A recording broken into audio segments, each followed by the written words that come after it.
दोस्तों नमस्कार। India's nourished problems channel में फिर से आप लोगों का स्वागत है। प्रस्तुत है जीएसटी वरदान या अभिशाप की 5वीं और अंतिम कड़ी। दोस्तों पिछले 4 एपिसोड के आधार पर हम कह सकते हैं कि जीएसटी उत्पादकों के लिए वरदान है, लेकिन विक्रेताओं के लिए यह अभिशाप से कम नहीं है। विक्रेताओं के सामने विकट परिस्थिति है। अगर जीएसटी के नियमों को फॉलो करते हैं तो आजीविका के लिए खर्च जितना कमाना मुश्किल हो जाता है, और नियमों के विरुद्ध जाते हैं तो जीएसटी काउंसिल का काला कानून परेशान करता है। सरकार भी पसोपेश में है। जीएसटी कलेक्शन टारगेट से बहुत कम हो रहा है। इसका कारण है हम भारतीयों की आदत है, हम जितना खाते हैं उतना ही जूठन छोड़ते हैं।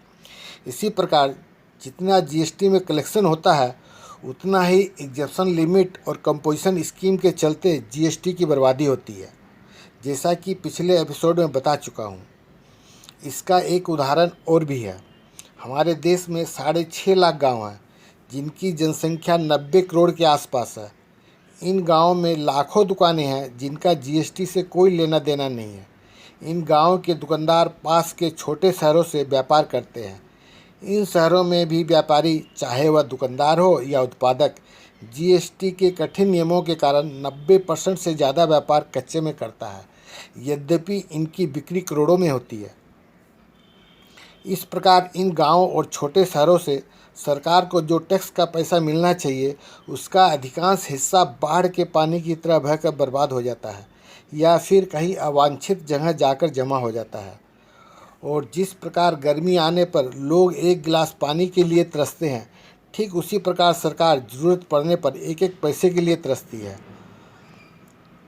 जिसकी पूर्ति करनी पड़ती है तेल जैसे जरूरी वस्तु के दाम बढ़ाकर और घाटे का बजट पेश करके, जैसा कि अभी हो रहा है कोरोना काल में और चीन के साथ सीमा विवाद में। मैं 40 साल से एक खुदरा व्यापारी हूँ। आज़ादी के बाद से ही छोटे व्यापारियों के कंधे पर बंदूक रखकर कुछ लोग नाजायज़ फ़ायदा उठाते रहे हैं। जीएसटी के नियमों में एक छोटा सा संशोधन करने से व्यापारियों की समस्याएं हल हो सकती है और बाढ़ की तरह बहते हुए टैक्स को भी बचाया जा सकता है। इस समस्या का सबसे अच्छा समाधान होगा प्रथम 2 फेज में ही पूरी जीएसटी का कलेक्शन। प्रथम बार जब वस्तुएं तैयार होकर वेयर हाउस से निकलती है, और दूसरी बार बाकी बची पूरी जीएसटी डिस्ट्रीब्यूटर या होलसेलर से। लेकिन इसमें भी एक अपवाद होगा।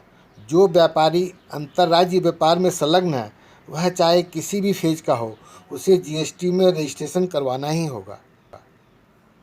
इस योजना से संबंधित कुछ और भी सुझाव है। पहला, डिस्ट्रीब्यूटर और होलसेलर को बहुत सीमित मार्जिन पर व्यापार करना पड़ता है, इसलिए इनके द्वारा कलेक्ट की गई जीएसटी का 5% कलेक्शन चार्ज के रूप में इन्हें दिया जाना चाहिए। दूसरा, दूसरे फेज के बाद बाकी बचे हर छोटे बड़े व्यापारी के लिए बिना जीएसटी के रजिस्ट्रेशन करवाना अनिवार्य कर दिया जाए। जीएसटी में रजिस्टर्ड व्यापारी सिर्फ इन बिना जीएसटी के रजिस्टर्ड व्यापारी को ही माल बेच सकेंगे।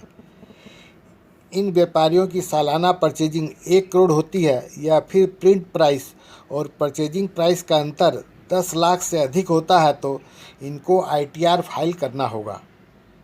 तीसरा, प्रत्येक उत्पादक को अपने स्टॉक और चालान बिल में भी इसका उल्लेख करना होगा।